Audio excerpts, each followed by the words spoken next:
পরিচিত বশীকরণ শেফালি তাবিজ, শিফা তাবিজ।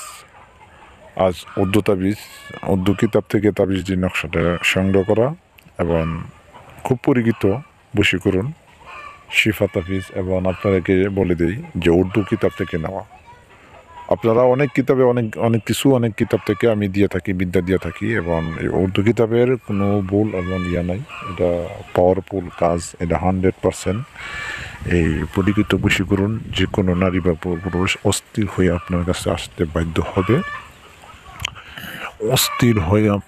আসতে বাধ্য হবে। কিভাবে আসবে আপনারা মনোযোগ সহকারে সম্পূর্ণ ভিডিওটা না দেখলে বুঝতে পারবেন যে হ্যাঁ গাইস, আজকে কাজ হলো এইভাবে। আসুন নিয়মকরণের মধ্যে যাই। আপনারা দুইটি নকশা লিখবেন। আপনারা যে স্ক্রিনে যে নকশাটা দেখছেন অবশ্যই দুইটি নকশা লিখবেন। মেশকট জাফরান দিয়ে আপনারা শনি হরতাক মঙ্গলবারে লিখবেন। দুইটি তাবিজ লিখবেন। অমুকের মেয়ে অমুকের ছেলের সঙ্গে পাগলের মতো ছুটি হও, এভাবে।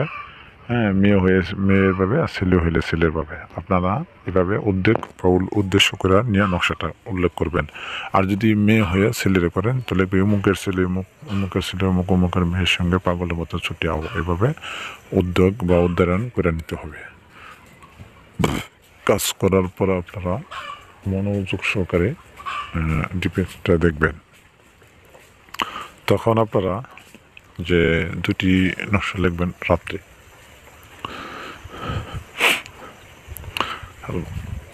শনিবার হঠাৎ বা মঙ্গলবার রাত্রে কাজটি করতে হবে 11টার পর। আপনারা নিরবে বসে থেকে আপনারা তাবিজটা লিখবেন মেশকট জাফরান খালি দিয়া। অবশ্যই লেখার আগে আপনারা মনে করেন এই ধূপলবান জ্বালাবেন। আর যাদের কাজ হয় না তারা অবশ্যই আপনার রুহানি শক্তি এবং ইজাজত থাকতে হবে, আর ওস্তাদের হাত ধরতে হবে। রুহানি তাবিজ ক্ষমতা না থাকলে আপনাদের কাজ হবে না। রুহানি ক্ষমতার জন্য তাবিজ এবং আপনাদের সবচেয়ে বেশি কাজ করে পাথর। আপনার রুহানি শক্তি পাথর ছাড়া আপনারা কাজ করলে কাজ হবে না।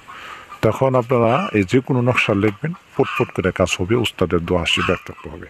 তবে দুটি নকশা লিখবেন। একটি নকশা ওই ব্যক্তির চলাচলের পথে দাফন করে দিবেন, আরেকটি পুরাতন কবরের মধ্যে দাফন করে দিবেন। সে ব্যক্তি অস্থির হয়ে, পরিচিত বশীকরণ অস্থির হয়ে আপনার প্রেমে দেওয়ানা হয়ে আপনার কাছে ছুটে আসতে বাধ্য হবে।